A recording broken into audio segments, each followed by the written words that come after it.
Cool. So let's get into male reproduction. This is a summary of what we're going to be covering throughout all of reproduction, not just male, but we're going to go into male and female reproduction, going over similar concepts, right? So the way in which gametes are produced. We're going to talk about different structures, so the anatomical structures that come into play. Today we're going to be discussing the way in which semen is produced through mitosis and meiosis. We're going to talk about the hormones that are involved in everything that's going on with male and female reproduction.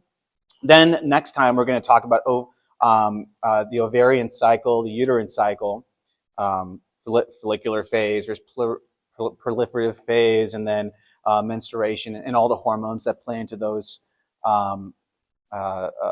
physiological functions. And then we're going to talk about the process of fertilization next week. That's what we're going to talk about on Tuesday next week, as well as sexual function, and then stages of gestation. So those last three topics are going to be reserved for next week, next Tuesday. So in terms of anatomical structures, this is kind of a good overview of all the different features of the male reproductive system. We're going to go into go into detail at great length in each of these different structures, including the testicles and what they do, the epididymis, the vas deferens, or the ductus deferens, and then the prostate, and then the different anatomical features of the penis, etc. So some basic terminology that you guys definitely should be familiar with. When we talk about gonads, males, we're talking about testes. For females, we're talking about ovaries. And then in terms of the gametes, which are going to be haploid, so it has 23 chromosomes associated with them, the gametes are going to be referred to as sperm or spermatozoa for men, and then oocytes or ovum for females. We call an oocyte an ovum at the moment when it's about to be fertilized. So at the moment of conception, then we're going to refer to the egg as the ovum.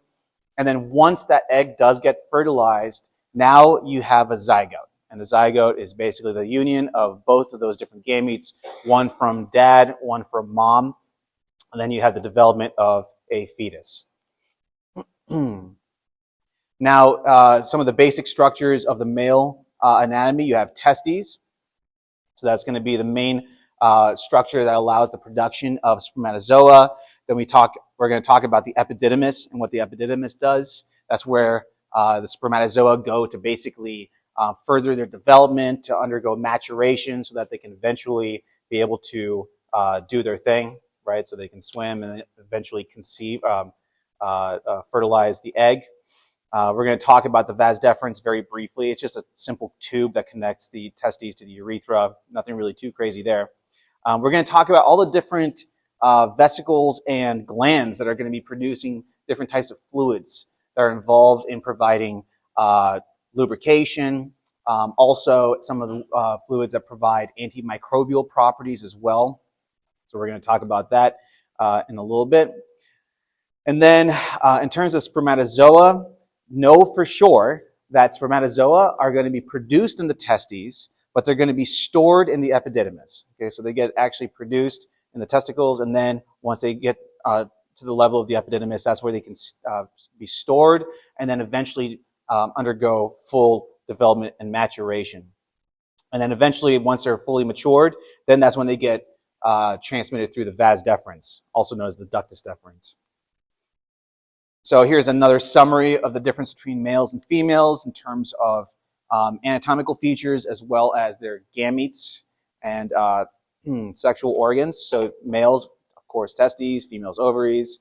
The major hormones involved are going to be androgens for males, estrogen and progesterone for females. And then in terms of the production of gametes, lots of gametes are produced on a daily basis by males. So a massive amount, that's 500 million semen per day. So that's a lot of gametes. When it comes to females, there's the biological clock. I'm sure all of you have heard that term before.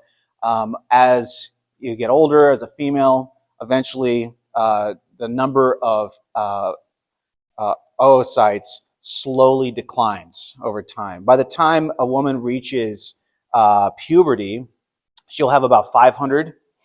She'll have about 400,000 by puberty, and then during ovulation throughout a woman's life until they reach the age of menopause, they're going to release about 500 ovum throughout that entire period of time.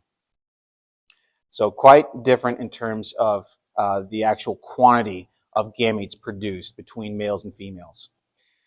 Here's the overview of the female reproductive anatomy. We're going to go into more detail about this on Thursday. So I just left this in here just so you can compare it and contrast the difference between males and females. And then this is another summary of the female reproductive system. Ovaries are going to be the equivalent to a male's testes, right? Those are going to be where you have the formation of gametes, aka the egg or the ovum. The fallopian tube is going to be where you have the egg eventually making its way down to the uterus. The fallopian tube is going to have the presence of cilia, and the cilia is going to allow for the movement of the egg as it's traveling on its way down towards the uterus. And then the uterus is going to be where a fertilized egg is going to eventually implant and embed into the uterine walls, or the endometrium, and that's where you have the development of the developing fetus. And then the cervix, that's going to be the portion that's superior to the vagina, and then the cervical os. The cervical os is just a fancy word for the opening of the cervix. And generally speaking, there's going to be a kind of like a mucus plug that prevents anything from leaving the cervical os as the child is developing within the uterus. So we're going to talk about all of that later on next week. So here's another summary of what's going on in terms of like gamete production. So for guys, lots of gametes are produced every single day. That's going to be heavily dependent on the presence of androgens. The most important of all the androgens for guys will be testosterone, which we'll talk about later. Testosterone heavily influences the production of gametes. If a person has low levels of testosterone, they're going to thereby have very low levels of sperm production as well. So we're going to talk about sperm count at the end of this lecture. And then we're going to talk about the development of sperm. So that's going to be through the process of spermatogenesis. It involves both mitosis at first, and then the rest of the development takes place through meiosis. So we'll talk about that later. So let's talk about what's going on during copulation. So during copulation, for men, when we have emission, that's the term that we use for just the movement of sperm or matured spermatozoa throughout the duct system. So that's going to involve the vas deferens as well as the urethra. Semen is going to be basically a mixture of sperm plus a bunch of other fluids. And those fluids are going to be secreted by the seminal vesicle, the prostate, as well as the bulbourethral gland. And then ejaculation is just where sperm exits from the urethra. We're going to talk about how that takes place in terms of like where it's the portions that are sympathetically mediated versus the sections that are sympathetically mediated, because both of those different autonomic systems come into play in the process of copulation. In terms of testes, while the fetus is developing within the womb, the testes are actually going to be higher up within the peritoneum. During, just before birth and after birth, that's when you see the testes descending. And that's when you have the testes descending into the scrotal sac. Now, sometimes you do have children that are born with undescended testes, and that is going to be a surgical situation. So those the testes usually have to be either physically descended down into the scrotum, or sometimes you have to undergo an oophorectomy because undescended testes can increase the risk for that individual to get testicular cancer. So that's one of the concerns. But generally speaking, under normal circumstances, the testes are going to descend right before birth. So we'll go into all these details throughout today's lecture. Okay. So this is a diagram depicting the descending of the testes during fetal development. So as the child is developing within the womb, that's what's going on over here. 2 months. Okay, so that's going to be 2 months post-conception. right? So this is a developing fetus at this point. And in the developing fetus, the testes are going to be undescended. They're going to be higher up within the peritoneal cavity. As the child is developing within the womb, the testes are going to be developing as well. And then once you get to the point where the child is about to be born, right, so anywhere between 7 months to the point of birth, that's when the testes finally descend. Now, we'll talk about why this is important in terms of hernias, because there's going to be an opening here that is going to increase the risk for men to develop inguinal hernias. And we'll talk about hernias in a moment. That's where you have a little portion of your bowels or GI entering in into the scrotum through the tract that connects the scrotum to the peritoneal cavity. So we'll talk about that in a second. Other structures to keep in mind are going to be the vas deferens, which we already mentioned. That's going to be just a duct that connects the epididymis to the urethra. And so that's just a tube through which sperm can travel. Another thing that's going to be important is the presence of arteries, nerves, and lymphatics. So that's going to be the testicular artery, testicular nerve, and the lymphatic system. And then the pampiform plexus. That's going to be this giant blue like meshwork of veins that are going to be allowing blood to, or deoxygenated blood to be removed from the testicular system. Now, the thing about the pampiform plexus is that there are certain types of conditions that could arise where you have blood starting to congest within the pampiform plexus. That's going to be called a varicocele. You're not responsible to know that for this class. You're going to learn about that when you get into pathology. But if a person presents to the clinic with a large swollen mass in their scrotum, there's a couple things that could be. It could be, of course, testicular cancer. It could be a fluid accumulation. If it's a fluid accumulation, they call that a hydrocele. You could literally take your pen light or a flashlight, and then you can put the flashlight through, and if you see the light coming through and it's clear, then you know that's going to be just fluid accumulation. We call that a hydrocele. If it's blood that's pulling up within the pampiform plexus, that's going to be called a varicocele. So that's going to be just a bunch of blood that's building up within the scrotum. They call that, there's a bag of worms. That's kind of what it feels like. And so know that those would be some of the differentials if you had like a swollen mass. It could be a swollen vessel. It could be fluid accumulating, or it could also be testicular cancer. So you want to make sure you rule out all the different differentials whenever you see a swollen mass in the testicles. Now, the inguinal canal, that's what's important in terms of the descending testes during development, right? So the testes, when they're developing within the developing fetus, and then as they descend, they're going to go through the inguinal canal. That inguinal canal is going to compromise the inguinal region, and you're going to get sometimes, for some certain individuals, you might get a little bit of bowel penetrating through the inguinal canal into the scrotum, and that's what we call herniation. So we'll talk about those in a second here. But there's a couple different types of herniations. But the big thing about the herniation that you guys need to know, it's basically the presence of GI contents, right? So it's going to be small intestine that's going to actually protrude through the inguinal canal into the scrotum. And so if you were to do a physical exam on a man, one of the things that you check for is, you have the person turn their head, cough. The coughing allows for increased intraperitoneal pressure. The intraperitoneal pressure will allow for more of the small intestines and bowels to come into the scrotal sac. So you'd be able to actually test for that in physical exam. But essentially, it's all due to a weakness of the abdominal cavity. There's a couple different types of hernias. You're not responsible for the specific types. Just know what a hernia is. It's going to be a little bit of small intestine protruding into an area that doesn't belong. You can have umbilical hernias. You can also have hiatal hernias. That's going to be where you have your stomach kind of protruding through the opening of your diaphragm. So a hernia basically is just a little bit of an organ from your GI tract getting into an area that it doesn't belong. Inguinal hernia, same concept.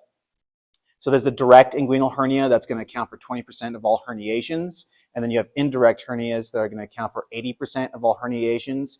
Generally speaking, indirect hernias, which would be this one over here, indirect hernias are generally going to be congenital. The person's going to be born with that. Versus a direct inguinal hernia, that's going to be due to a weakness of this Hasselbalch's triangle. That's going to be this region right over here. See over here, you got the inguinal ligament. And just superior to the inguinal ligament, you're going to have Hasselbalch's triangle. And within that region, if you have any weakness in that area, then you're going to have an increased risk for a direct inguinal hernia. Usually that's going to happen when a person's like heavy lifting, right? Sometimes that happens just due to like mechanical stress. So increased intraperitoneal pressure where it's pushing bowel contents through that region of the abdominal wall. And you can also get a bilateral inguinal hernia where you have both sides of the scrotum being affected by the hernia. So pretty severe situation. Cool. So let's talk about the scrotum and what it's made of. The scrotum obviously is going to have two different chambers, so it's going to have two scrotal cavities. Each of those are going to house each of the testes. There's going to be a couple muscles that are going to be involved in the scrotum. There's going to be the dartus muscle as well as the cremaster muscle. Both of those muscles are going to allow for either depression or elevation of the testes. Why is that important for the testes to either be depressed or elevated?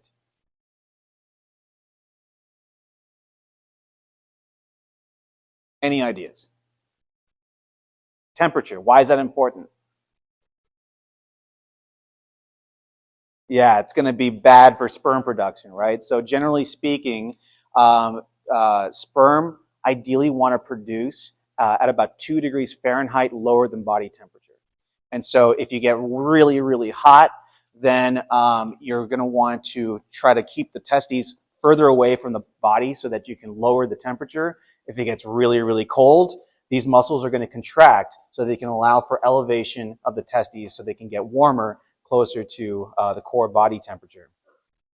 The cremaster reflex. This is something you could do on physical exam. If you were to just kind of like gently swipe the inner thigh, then this would elicit the cremasteric muscle to contract, thereby elevating the testes. And it should be unilateral. One side is not going to be affected. If you do the cremasteric reflex on one side, only that side should be elevating from that physical exam. So generally speaking, sperm are going to want to develop 2 degrees Fahrenheit lower than body temperature. If the body gets too cold, then the cremaster and dartus muscles are both going to contract, thereby elevating the testes so they can get closer to body temperature. If it gets too warm, the opposite takes place. Now let's talk about where sperm gets produced. Okay, so the sperm are going to get produced throughout the seminiferous tubules. The seminiferous tubules are really, really, really long. If you were to stretch them all out, they could be about half a mile in length. And one thing to keep in mind about male gamete production is that these guys are constantly in motion, right? Constantly active, constantly producing sperm all day, every day. Now, the areas that are going to be important within the testes, the cell types, there's going to be 2 major cell types that are important for sperm production, spermatogenesis. Leydig cells and Sertoli cells. So the thing about Leydig cells, they're also referred to as interstitial cells. So they're going to be outside of like the Sertoli seminiferous tubule. Those are going to be releasing androgens, specifically testosterone. So Leydig cells are going to be specifically releasing testosterone, and they're going to be helping to promote spermatogenesis. And then spermatogenesis is specifically going to be taking place within the seminiferous tubules, they call them nursing cells, but they're also referred to as Sertoli cells. And we're going to go into those in more detail in a second here.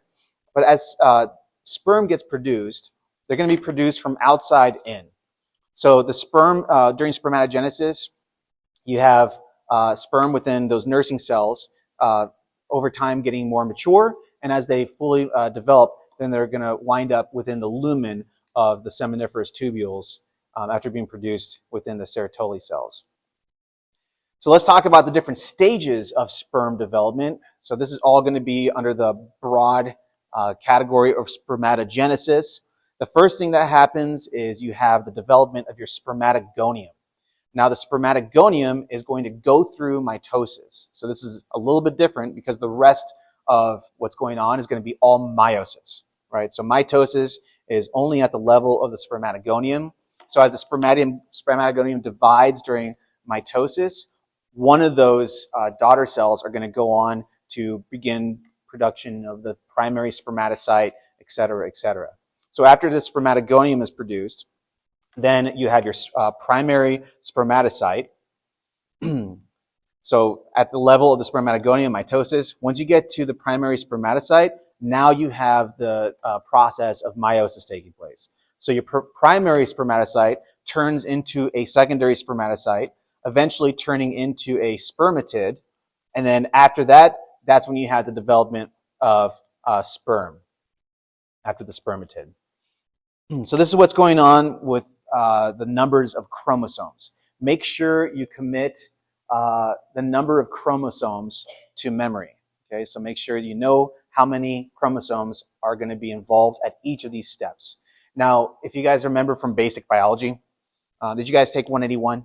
I don't know if I remember asking you guys this before. Only one person took 181. So you studied this a little bit, right? So for a lot of you, I hope that you probably remember this from like basic biology, maybe like dating back to high school. If you don't, it's okay. We'll go over it again. But when we talk about haploid versus diploid, a haploid cell is going to be referred to as just one single N. If it's diploid, it's going to be 2N. Diploid cells are going to have half of the chromosomes from mom, half of the chromosomes for dad. So it's a full set of chromosomes. If it's a haploid, it's only going to be one half of that. So the spermatogonium is what undergoes mitosis. Mitosis is what you see in all of your somatic cells. Your hair cells, your skin cells, your liver cells, all those cells are going to be undergoing mitosis. Gametes are, however, going to undergo meiosis. So it's a little bit of a different process. What effectively happens with mitosis, you get 2 equal cells. With meiosis, you get 4 cells at the end, or 4 gametes. And then each of those gametes are going to have different combinations of chromosomes because of crossing over. And so that's why you get genetic variability from meiosis. That's why sexual reproduction allows for a greater amount of genetic variability, because during meiosis, that's where you have crossing over the chromosomes, so you have the swapping of genetic material. If you haven't learned that already, maybe you'll like get into that in like a genetics course.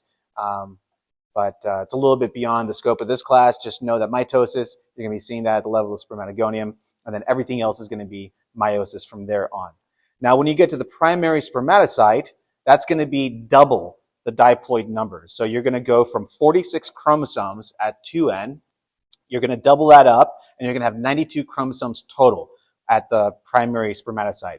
Then, after meiosis 1, you're going to cut that number in half, and then you're going to have effectively 46 chromosomes again. So you're going to have N plus 2. Total is going to be 46 chromosomes. Then you're going to have meiosis 2 taking place. And at the end of meiosis 2, that's when you have 4 haploid gametes. Okay, so it's going to be, each of these are going to have 1 N, meaning that they each have 23 chromosomes. So you're going to have 4 gametes at that point with 23 chromosomes. After the spermatid is produced, then you're going to have spermatogenesis. It's just a maturation process. It's not involving meiosis. At that point, meiosis is already complete. You're going to have the spermatid now being matured into a spermatozoa.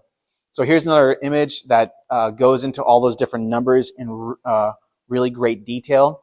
So you have your spermatogonium. The spermatogonium undergoes mitosis. So you have either 22 plus X or 22 plus Y. It depends on if you're dealing with a, these are the sex determinants, right, in your chromosome. So you might have 23X or 22 plus Y. When you have mitosis, then you're going to be doubling up all those chromosomes. You're going to have 46 plus 46. That's going to be 92 total.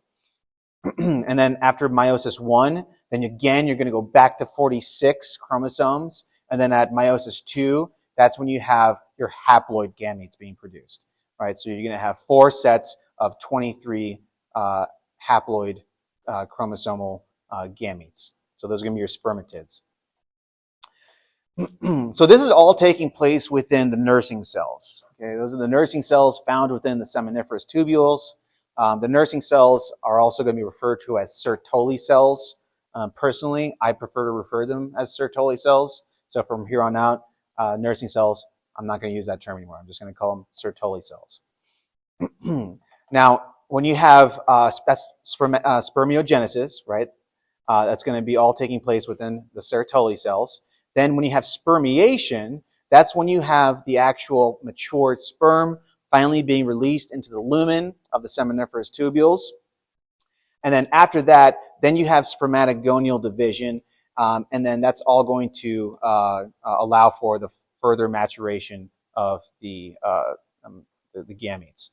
This whole process over here within the nursing cells takes about 9 weeks total. So here's that image again that kind of shows you everything that's going in with the seminiferous tubules. Once you have spermiogenesis, that's when you're going from the spermatid into what's going to soon become the fully developed and matured sperm. So with Sertoli cells are basically going to be there to allow for the support and development throughout the whole process of spermatogenesis and then also spermiogenesis. They're going to be responding to different types of hormones. Let's talk about some of those hormones first over here, just looking at this little chart. So at the level of the hypothalamus, going way back to our first section in this class when we talked about all the different hormones produced in the hypothalamus, one of those was gonadotropin-releasing hormone.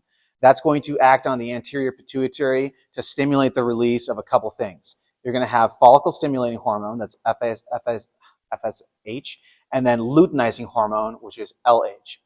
FSH is specifically going to allow for the Sertoli cells to do their thing. So FSH is going to allow for the stimulation of follicle development. Okay, so we're going to talk about follicle development when we get into female reproduction, but also, think about follicle development as sort of like the development of the spermatid.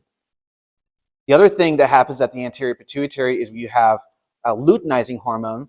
Luteinizing hormone specifically acts on the Leydig cells. The Leydig cells are also referred to as interstitial cells. I'm going to refer to them as Leydig cells. So the Leydig cells respond to LH, or luteinizing hormone. The Leydig cells are going to thereby release testosterone. So testosterone and FSH are both going to help Sertoli cells to allow for the development of sperm and spermatogenesis. Once those Sertoli cells are kicked into high gear, they're actively producing spermatids and sperm. They're also going to release inhibin because it's saying, okay, we have enough, we don't need to produce any more. The inhibin is now going to go inhibit as a negative feedback system. It's going to inhibit the anterior pituitary. So it basically tells the anterior pituitary to stop releasing FSH, stop releasing LH as well. And then we're also going to talk about the role that androgen binding protein plays. We'll talk about that a little bit later. But that's something else that's going to be released by those Sertoli cells. Now, another thing that's important to keep in mind is that you have a blood-testes barrier. Now, the thing about the development of these gametes is that all these gametes are going to have their own different antigens. Right? They're not going to be fully matched up with the individual that's producing these gametes. So they're going to have their own separate antigens. In other words, if white blood cells or leukocytes get into contact with sperm directly, they're going to consider these to be foreign invaders, right? So then they would start attacking the sperm cells. So in order to prevent white blood cells from being able to come into contact with the developing gametes, that's why you have the blood-testes barrier. So it basically helps to prevent any sort of immunological reaction from taking place. All right. So Sertoli cells. We talked about the blood testes barrier. So that's important for preventing an immunological reaction against the gametes while they're being produced. Know that spermatogonia, you're going to see mitosis, and then everything else is going to be meiosis, right? The primary versus secondary spermatocyte. And then Sertoli cells are going to be involved in production of both inhibin as well as antigen binding protein. Those are going to be really important for like the feedback system. Inhibin directly inhibits the anterior pituitary from releasing FSH as well as LH. And then antigen binding protein is kind of interesting. As the testosterone is starting to increase in concentration, you want to make sure that the testosterone is not going to be super lipophilic, because you don't want the testosterone to start acting on the Sertoli cells anymore. You don't want to start producing more and more gametes. If you already have enough gametes, you want testosterone to not have a significant effect anymore. And if you remember from our hormones, when we talked about lipid-soluble hormones, those are going to go right through a phospholipid bilayer. And so if you bind the testosterone with an androgen-binding protein, that's going to keep the testosterone locked in, right? So it's not going to be able to actually go into the cell and start acting on those cells to produce more gametes. And so when you have enough gamete produced, then Sertoli cells start to release androgen-binding proteins, basically to deactivate testosterone. So it prevents testosterone from doing its thing. And then later on, we're going to talk about the Mullerian inhibiting factor. That's really important in the actual development of the male reproductive tract. So we'll talk about that a little bit. Now, in terms of different determinants of both male and female anatomy. Now, one thing when I was in med school that we learned about when it came to the development of like sexual characteristics, we are all by default female. In order to become male, you have to have the presence of the SRY gene, and you have to have the Mullerian inhibiting factor. Okay, so that's going to actually prevent the development of the fetus into a female. So it allows for the fetus to differentiate into a male. So that's going to be the Mullerian inhibiting factor. You have a Mullerian duct that's going to be playing an important role in the female development. And then the Wolffian duct, on the other hand, is going to be really important for the development of the male sexual characteristics and sexual organs. Now, when you're a developing fetus in the mother's womb, you're going to be undifferentiated, right? So you're going to have bipotential, right? So you're able to turn into whatever. You can turn into a female or you can turn into a male. Depending on the exposure of different types of hormones, for instance, for men, when they get exposed to testosterone in utero, when they get exposed to the Mullerian inhibiting hormones, then you're going to now differentiate into a male. Okay, so females don't get exposed to these different hormones; they're going to remain female. Whereas during male development, you get development of a male because of exposure to these different hormones in utero. There are different conditions that can arise in anomalies. So there's a condition called androgen insensitivity disorder. A lot of people get this. They basically are phenotypically female. For all intents and purposes, they look like women. They generally tend to be a little bit taller stature, but they're infertile. They're infertile because they were supposed to be male, but they did not get proper, they get exposure to testosterone, but they're insensitive to it. Their receptors do not bind to testosterone. So in other words, they become phenotypically female, even though they might be genotypically male. Another thing that they have is they'll have testes, but they're not going to be descended. They also have a vagina, but it's going to be blunted. They don't have a cervix. They don't have a uterus. They don't have any of those reproductive organs that women do. So that's going to be one of those conditions that can, turn a person phenotypically like one sex versus genetically a different sex. So kind of interesting. You guys will learn more about that in pathology. Now, these are different different genes that are going to be associated with differentiation into males. The SRY gene is going to be the most important one in there. One way you can think about it is SRY. It sounds like sorry. Maybe men are sorry. I don't know. So the SRY gene is going to be important for actual male development. So it allows for the development of the Wolffian duct. The Wolffian duct is what allows for the testes to eventually descend down into the scrotum. It also allows for the development of the Mullerian inhibiting substance, MIS. So it allows for the kind of like inhibition of turning into a female, phenotypically speaking. So long story short, know the SRY gene is associated with male development, okay? And that by and large, we are all supposed to be females. Males are the exception, right? Just due to the exposure of different types of hormones. So let's talk about the development of sperm in terms of maturation. We talked about the development of the gamete, right? The spermatid. When you go from the spermatid into spermatozoa, that's going to be a different maturation process. All right, so when the sperm is starting to now develop and differentiate from a spermatid, there's going to be a couple different regions that are important for that development. All sperm have to have a head to them. They're going to have this little region called an acrosome. That's going to be the tip of the sperm. Within the acrosome, you're going to have enzymes. During conception and fertilization, those enzymes are going to be really important to be able to break through the ovum, right? To be able to break through the oocyte during conception. So those are going to be really important enzymes to allow the sperm to actually penetrate through the egg. You're also going to have this little mid piece over here. That mid piece over there is going to be where you get the production of energy, right? That's going to be able to fuel the sperm to allow for movement of its flagella or tail. So we talked about spermatozoa. Okay, so spermatozoa, they're going to be associated with the Sertoli cells. That's where they get developed.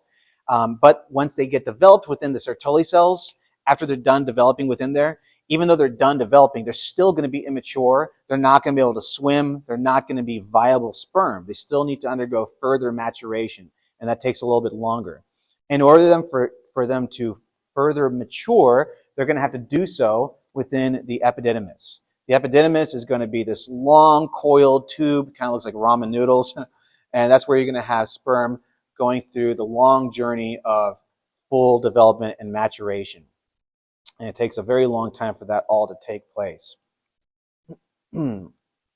So in terms of the epididymis, there's going to be a couple different regions. You're going to have the head of the epididymis. It's going to go down into the body, and then at the very bottom, you're going to have the tail of the epididymis. After the tail, that's when you start getting into the vas deferens, or the ductus deferens. That's going to be that tube that connects the testes to the urethra. So let's go over this again. So spermatogonium. So spermatogonium undergo mitosis. That's where you have development of basically identical cells. They're supposed to be genetically identical. That's what happens with mitosis. Mitosis, you have the cells starting off as diploid. It's going to be 46 chromosomes. Then as the mitosis finishes and you have now the primary spermatocyte, it's still going to have 46 chromosomes, but those are going to be sister chromatids, okay? So in reality, it's actually 92 total, okay? Because it's going to be 2N, which is diploid, times 2. So you have double the genetic information within that primary spermatocyte. Then you have meiosis 1 taking place. After meiosis 1, now you go back to 46 chromosomes in each. So now you have your secondary spermatocyte. So that's going to be the haploid number times 2. And then you have meiosis 2. And that's when you have the full production of your 4 gametes, each of which has 23 chromosomes, each of which will be a haploid number. Then you have spermatogenesis, or spermiogenesis. So this is all spermatogenesis up here. Spermiogenesis, where you have the development of the spermatozoa. Then you have spermiation, where you now have the production of the spermatid, spermatozoa. And then once the spermatozoa gets fully developed, then it can start its maturation process within the epididymis. So here's where you have sperm being produced within the epididymis. as the sperm are being produced, you're going to have cilia that are going to allow for the movement of the sperm. Because remember, the sperm at this point, they're immobile. Even though they have a tail, they've been developed, they're not mature, so they're not able to actually start moving on their own. So in order to be able to start moving them further along down the epididymis, then you're going to have cilia coming into play to allow for that movement to take place. So this is what the epididymis is doing. So it's going to be allowing for fluid balance, so it's adjusting the amount of fluids within the semen. If the spermatozoa are damaged for whatever reason, you're going to have recycling of the contents of those damaged spermatozoa. And then you have the ability of the full maturation of those spermatozoa into fully mature sperm. And that whole process takes a while, takes about 3 weeks total for that to happen. So, spermatozoa leaving the epididymis, one big thing that you need to happen throughout this process is capacitation. Now, capacitation is where you allow that sperm to now fully become functional, right? Now that sperm is mature, and now it's able to actually move, and now it's able to actually fertilize an egg at that point. All right, so now, after the sperm has been fully matured and produced, now let's start talking about the vas deferens and all the other structures that are involved in the mobility and the movement of sperm during the act of copulation. Now, in terms of structures that are taking place here, so you have the epididymis, right? You have the head, you have the tail, and then after the tail, then you start getting into the vas deferens.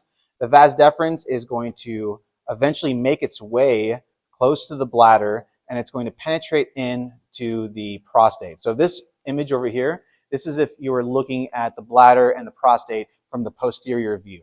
So this is from behind. There's going to be a couple structures that are important here. You have the ureter, and then the vas deferens is basically going to travel directly superior to the ureter. It's going to pass through into the ampulla.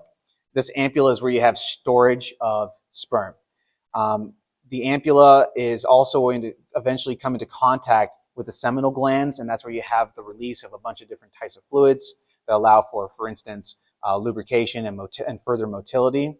Eventually, that's going to lead its way into the actual prostate itself, and then after the prostate, that's when you enter into the urethra.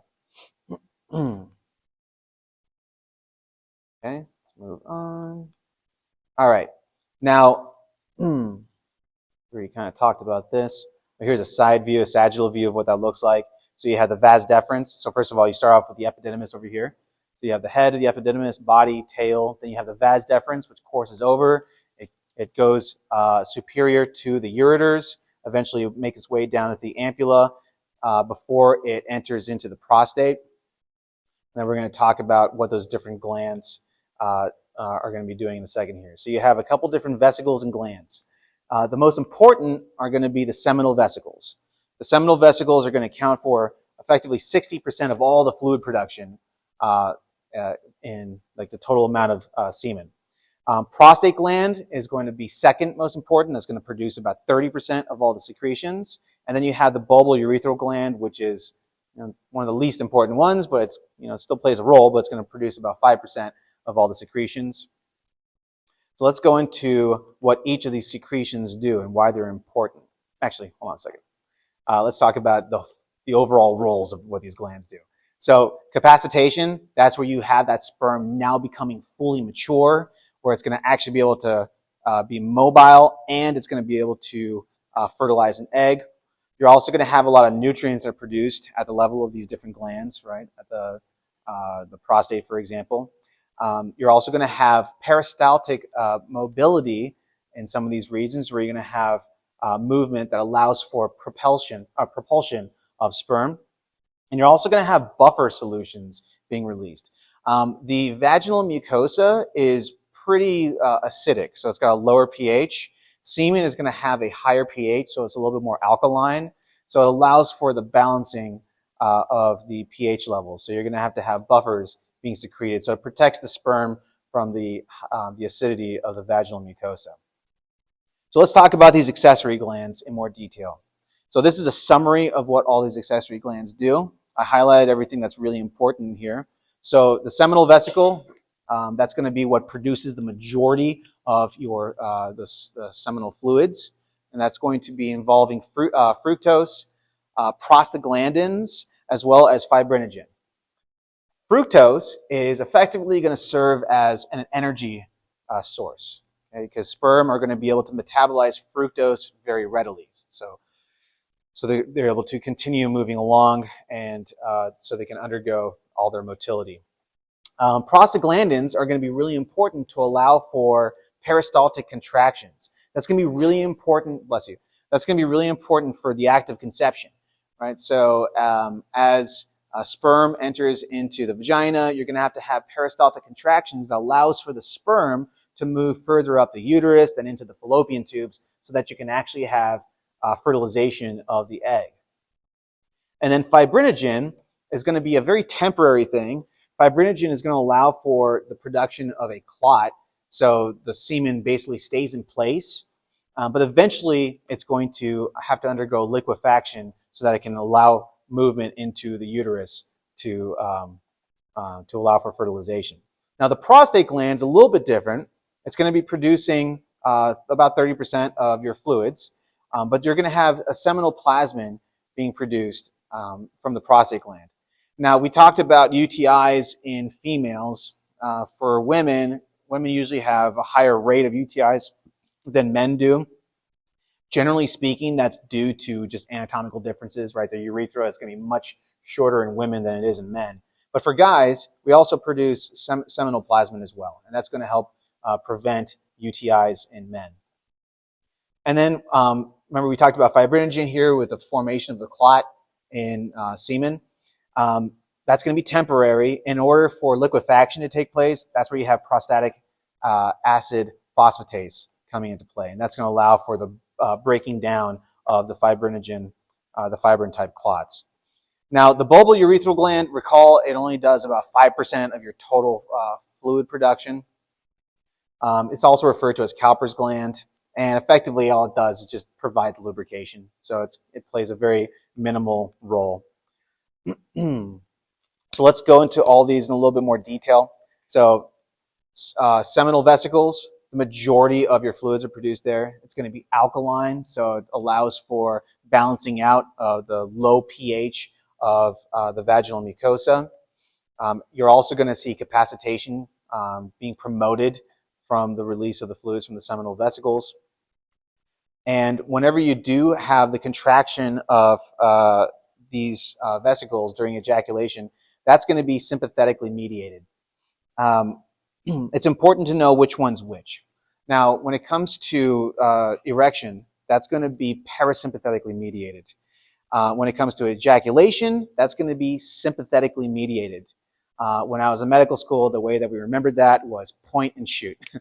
Point, parasympathetic, shoot, sympathetic. Okay? I hope that helps you guys. You're welcome. So again, to reiterate, fructose is going to be produced by the seminal vesicles. That just basically allows for metabolism, gives energy to the sperm as they're swimming along. Prostaglandins, that gets released to allow for contractions, right? Contractions of the urethra as well as contractions of the vagina. And then fibrinogen to form that temporary semen clot as well. So that's going to be the seminal vesicle over here.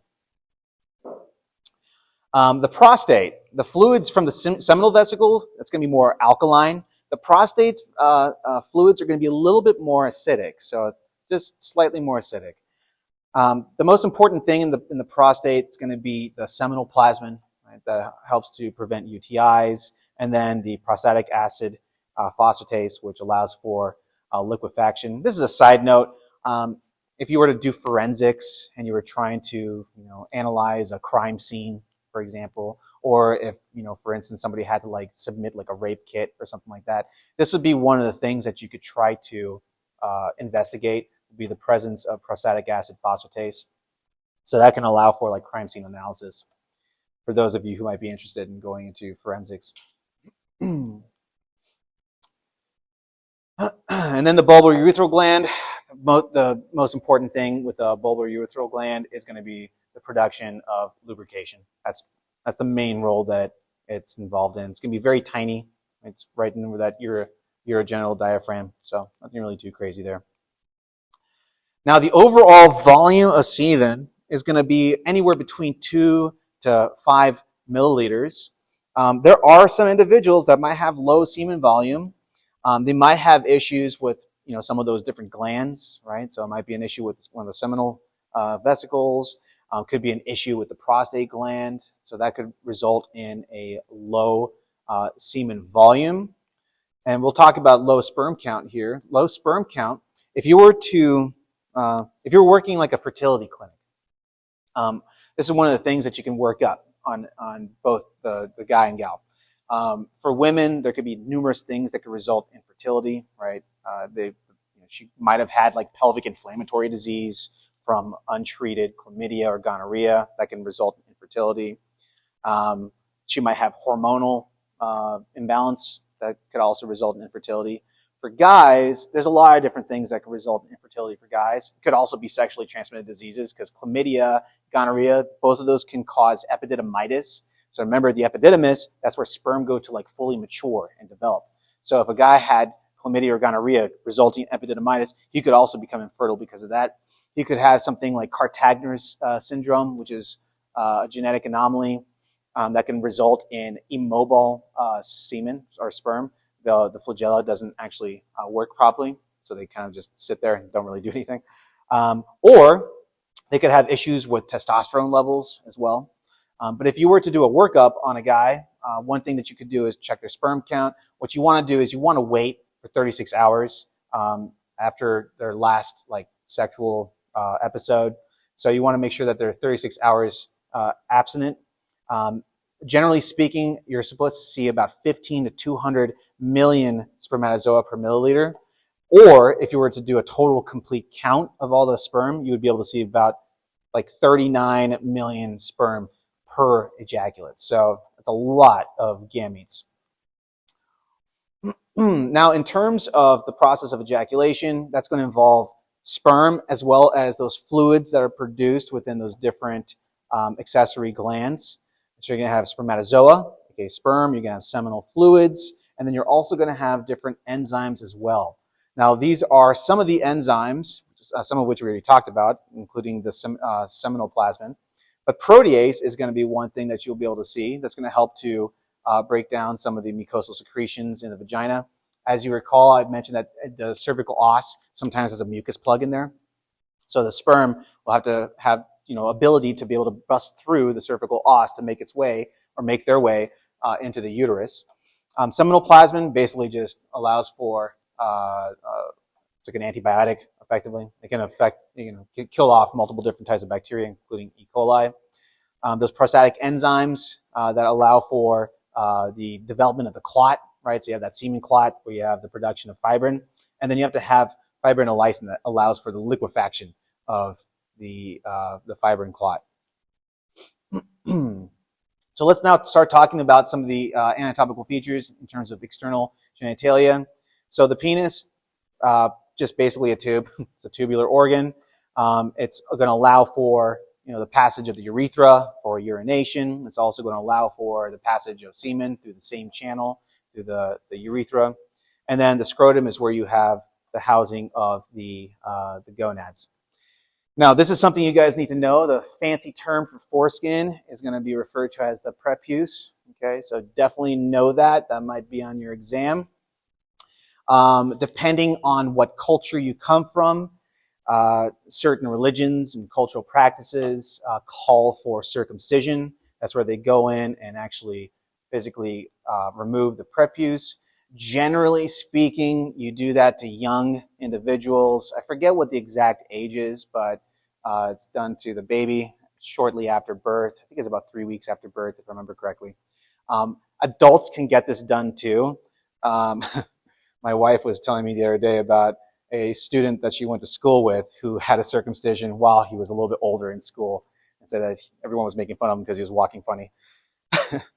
But in terms of circumcision, the benefits of circumcision are debatable. There's certain literature out there that says that it reduces the risk of infection.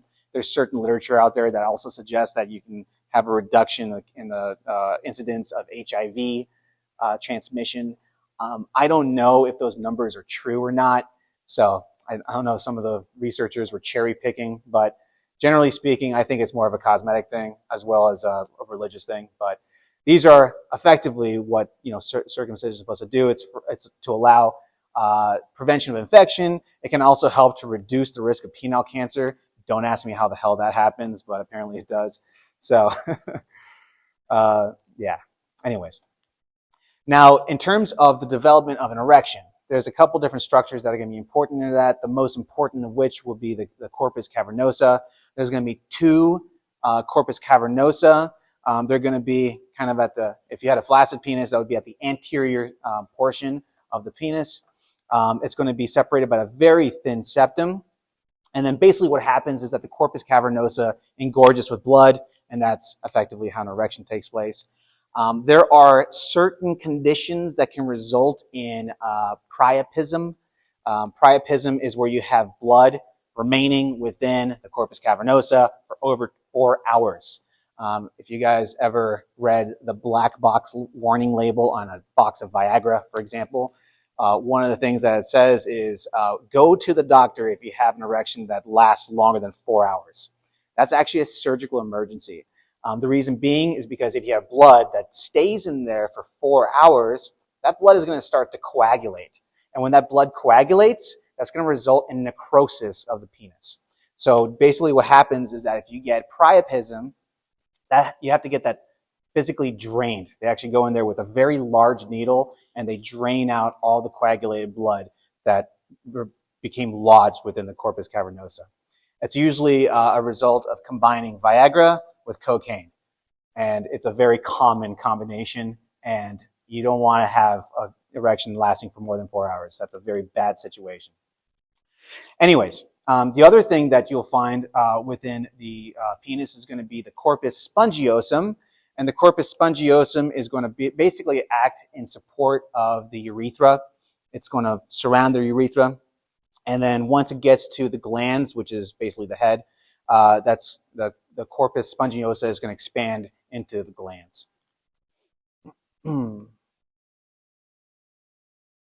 So this is how you get the development of erection. At rest, what's going on with the arterioles is that the arterioles are constricted. So in other words, you don't have too much blood entering in through the corpus cavernosum. So at rest, the arterioles are constricted. During the process of erection, then you're going to have dilation of those blood vessels. So you allow for more blood to now enter into the corpus cavernosum. This is, as I mentioned earlier, this is going to be parasympathetically mediated. So this is the point portion of the point and shoot. And the main thing that's going to be involved here is going to be nitrous oxide. Now, if you guys remember, we talked about nitroprusside when the patient has like pectoral angina, right? When they have vasospasms of their coronary vessels. That's nitrous oxide, effectively. Same thing with what's going on with the development of erection. You have nitric oxide also vasodilating these vessels, allowing for the generation of an erection. Okay, we kind of already went over this, parasympathetically mediated, and then at rest, constriction, erection, you have dilation of those vessels. Cool. So, any questions so far? Covered a lot of ground already, which is kind of awesome. Let's talk about all the hormones that are going to be involved in everything going on here. So gamete production, etc. So at the level of the hypothalamus, that's where you have gonadotropin releasing hormone being released. That's going to stimulate the anterior pituitary to produce both FSH and LH, so follicle stimulating hormone as well as luteinizing hormone. FSH is going to act on the Sertoli cells. Luteinizing hormone is going to act on the Leydig cells. So luteinizing L, Leydig L, that might be a way for you to help you remember that. Luteinizing hormone is going to allow for the secretion of testosterone from those Leydig cells. Testosterone and FSH are both going to act on Sertoli cells to allow for the production of sperm, right? That's going to be allowing for spermatogenesis. Now, If you have too much of that, if you have too much spermatogenesis, you don't want to produce too much, right? So you're going to have inhibin now acting as a negative feedback loop, being released by those Sertoli cells. Inhibin is going to inhibit the release of FSH from the anterior pituitary. And then you also have the androgen binding protein. It basically traps the testosterone, makes it less lipophilic, so it's not going to cross through the phospholipid bilayer, basically going to render the testosterone itself useless. That's one way to think about it. So in terms of the gonadotropin-releasing hormone, now this is going to be happening in a pulsatile type fashion. It's going to happen in pulses like between 60 to 90-minute intervals, and that's going to allow for the production of FSH and LH from the anterior pituitary. LH specifically is going to be associated with testosterone release. So if you follow everything going on over here, you have gonadotropin-releasing hormone, anterior pituitary, FSH, and LH being produced. All the way down to the level of the testes, you're going to have the interstitial cells, aka Leydig cells. They're going to be responding to LH. They produce testosterone. Too much testosterone, you're going to have a negative feedback loop on the hypothalamus. It's going to basically tell the hypothalamus to stop releasing gonadotropin-releasing hormone. The Sertoli cells are going to be stimulated by both testosterone as well as FSH. Those Sertoli cells produce sperm through spermatogenesis. If you have enough spermatogenesis taking place, then you're going to have inhibin. Inhibin is going to block both FSH, and it's also going to have a negative feedback effect on the hypothalamus as well. So we kind of already covered all that. So FSH is going to be inhibited by inhibin. So what's going to be happening then in terms of increased FSH or decreased FSH? If you have too much FSH, too much follicle-stimulating hormone, then you're going to want to reduce the amount of FSH. You're going to have inhibin release that allows for the inhibition of the release at the level of the pituitary.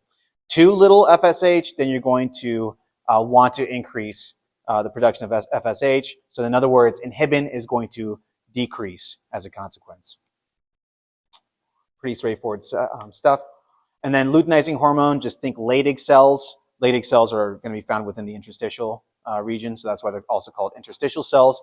Leydig cells specifically associated with testosterone release. So what's going on with testosterone? So testosterone is a result of, it's synthesized from cholesterol.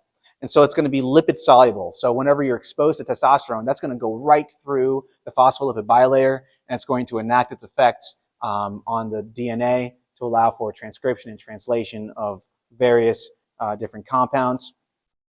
Testosterone not only helps with spermatogenesis, but it's also going to help with a lot of different physiological functions in men. So it's going to allow for the increase in libido, aka sex drive. It's going to also allow for the production of muscles. It's going to allow for protein synthesis. Are you guys familiar with roid rage? You guys ever heard that term before? Do you guys know if that's from being exposed to testosterone itself?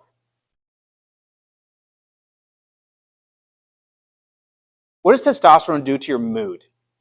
Does it make you happy or sad? You have two options. It's one or the other.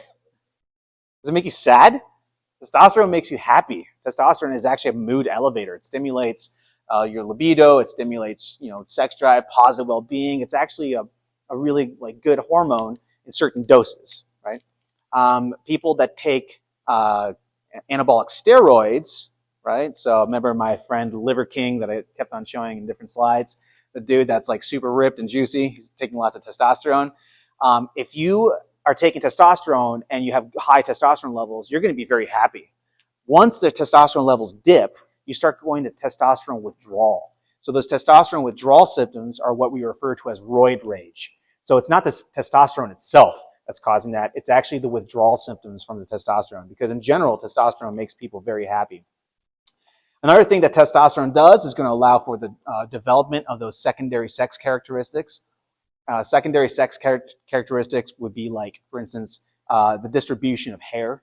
Right, that'd be one example.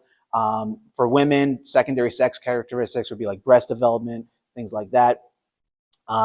But yeah, some people take exogenous testosterone just to, exercise and develop muscle and whatnot. For some people, it can help out, it works, but for some others, it might have some unintended consequences. I don't know if she actually intended to look like that after taking testosterone, but I don't know, who knows. What's going to happen if you take exogenous testosterone? Remember that whole pathway we talked about a little bit ago? What's going to happen when you take testosterone? What's going to happen to your actual testosterone, like your endogenous testosterone production? Is it going to go up or down? It's going to go down, right? Because your body is being exposed to so much testosterone, you don't need to produce any more. What's going to happen to FSH and LH levels when you're exposed to endogenous testosterone? Are they going to go up or are they going to go down? Huh? Who says up? Who says they're going to go down?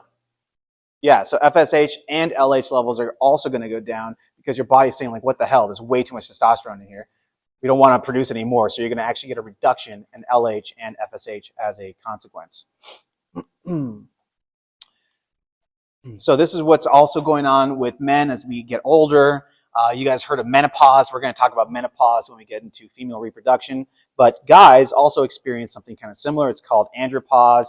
It's also referred to as ADAM or androgen deficiency in aging males. Generally speaking, it happens in guys between the ages of 50 and 60. FSH and LH.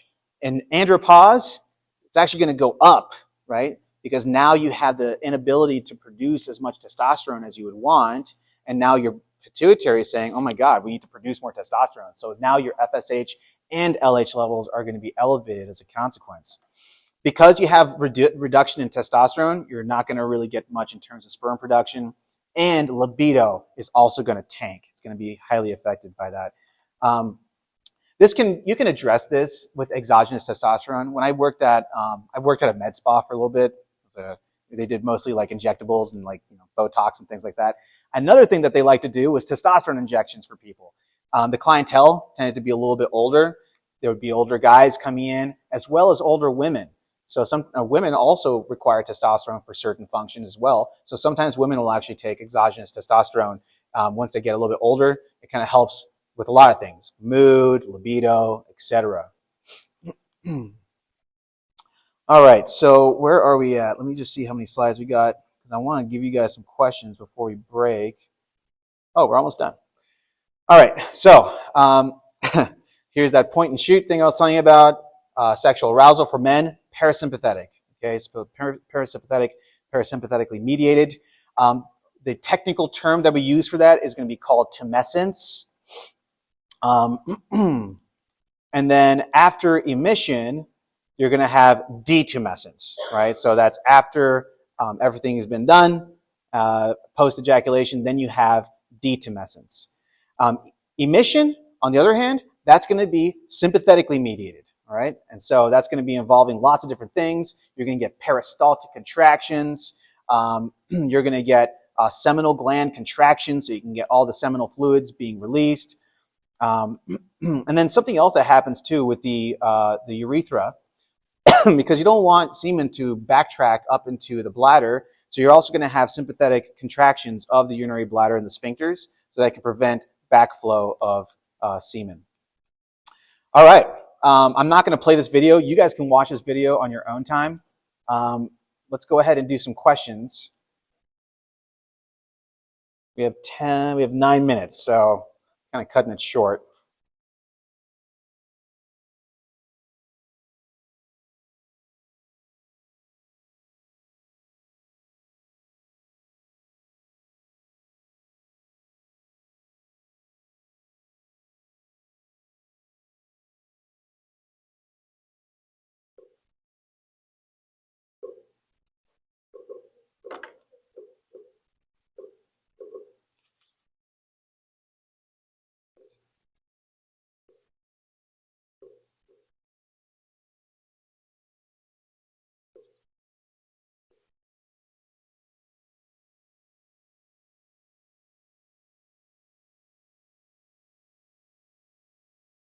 All right, so I counted 52 of you guys.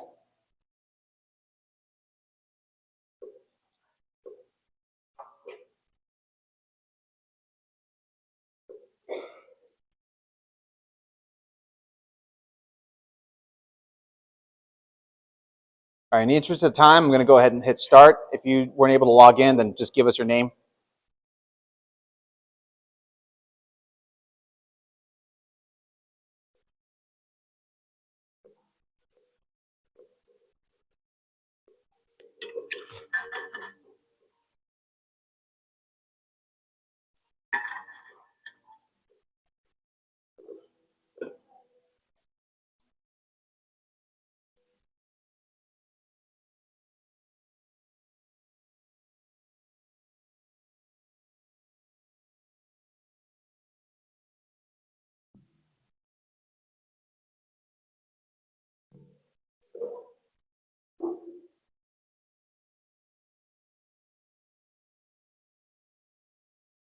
All right. So anabolic steroid use, just to recap. Uh, Good. Most of you guys got it correct. So it's involving the Leydig cells. But if you have exogenous anabolic steroids, right, you're trying to get all juicy, you're going to have reduction of your uh, uh, endogenous steroid production. And that's going to be at the level of the Leydig cells. So yeah, you're not going to get increased testosterone production. You're already getting a lot of it exogenously through injections.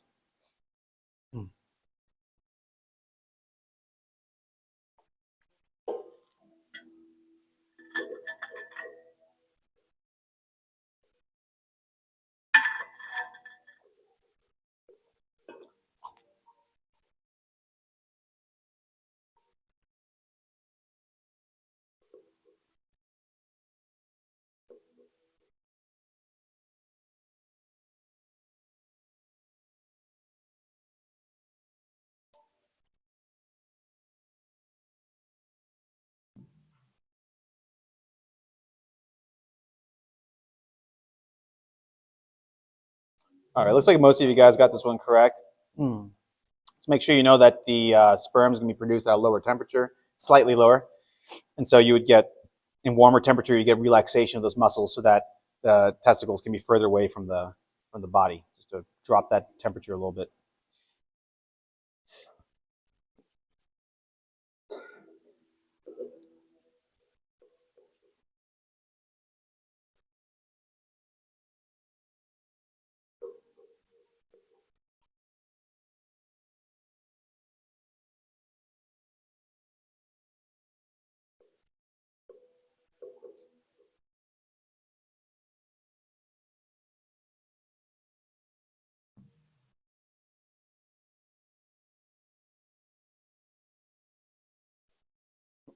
Mm.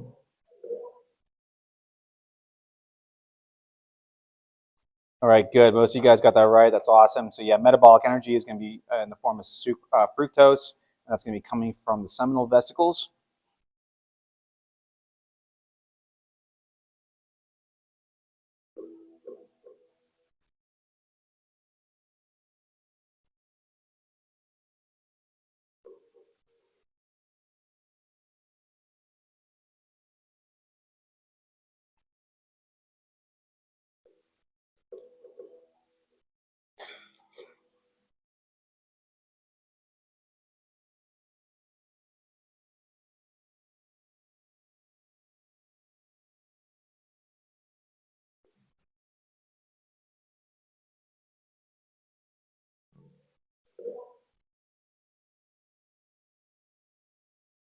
All right, so prostaglandins, make sure you know that's going to be at the level of the seminal vesicle.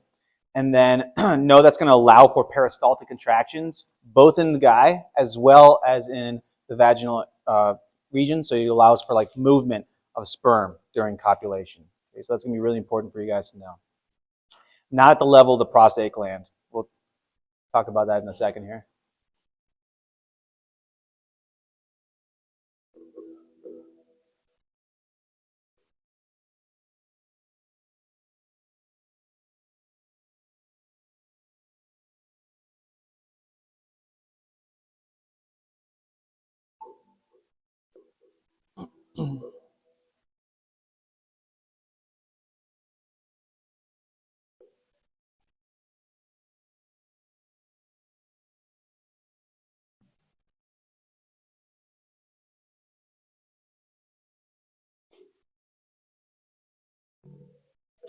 So seminal plasmin, that's at the level of the prostate. And what that does, it's an antibiotic. Prevents UTIs, especially in men.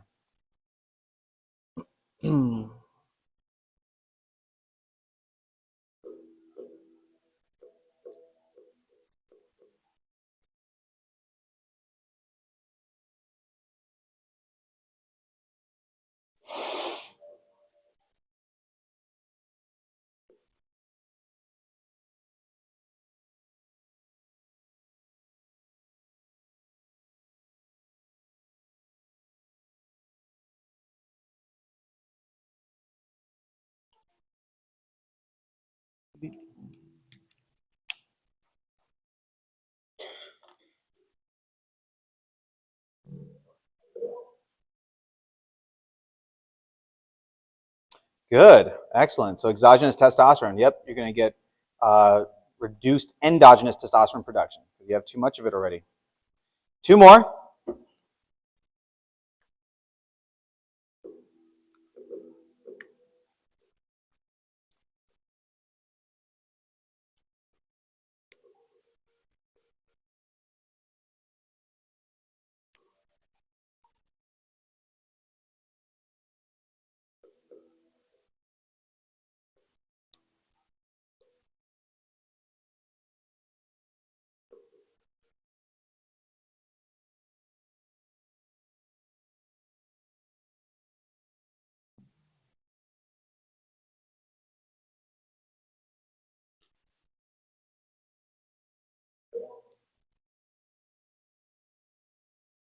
All right, definitely make sure you know the numbers.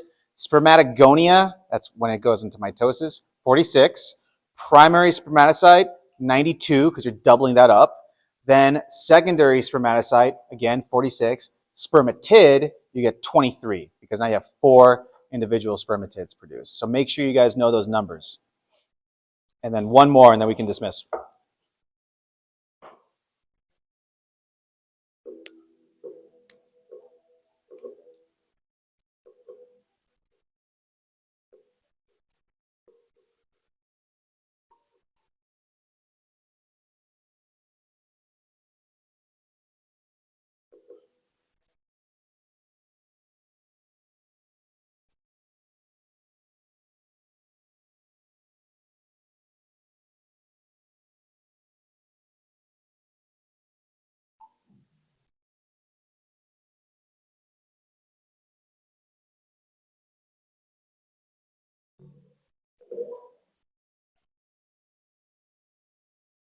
All right, good. Most of you guys got that correct. That's awesome. So yeah, Sertoli cells and the production of sperm. All right, guys. Thursday we'll start female reproduction, and I'll post those lecture slides probably tomorrow. Have a great day.